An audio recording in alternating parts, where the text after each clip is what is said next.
Starting the official second half of the season with a 3-1 win over Windsor on Friday night led them to Saturday, where a weekend sweep was in the Thunderwolves' sights.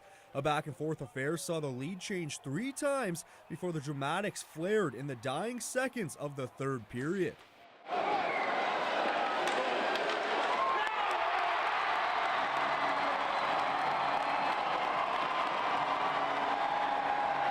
Billy Jenkins' equalizer sent the game to overtime, where a bad penalty taken by Windsor led to a 4-on-3 power play for the Wolves, and they made no mistake.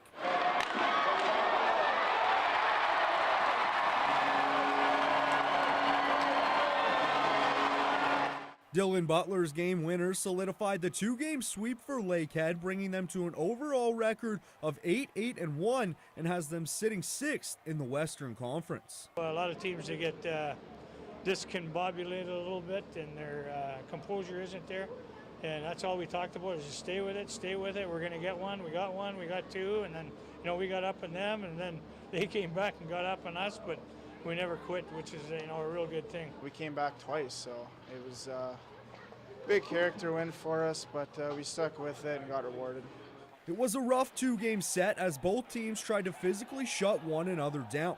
On Friday, the shot totals were evenly matched at both ends, but Saturday was a different story. Lakehead outshot the Lancers 47-26, and the goals are finally coming. It was honestly big getting. I don't think we've scored 5 goals many times this year. We've been struggling to put the puck in the net, and same tonight we had 48 shots or whatever, 50 shots. So it was huge just to get an offensive output, and then so we just kept battling back. The Thunderwolves had 3 power play markers over the weekend, something that desperately needed to get going, and finally seems like it has. Last weekend in the exhibition games, we had a couple power play goals, and same with this weekend. And we were missing 2 pretty good power play guys in Del Paggio and Murphy this weekend. So everyone's chipping in, and it's nice to see. It's nice to be back, and I think we got a very bright future here in the second half. Up next for Lakehead is 2 road games this coming weekend, first at York, then at Guelph.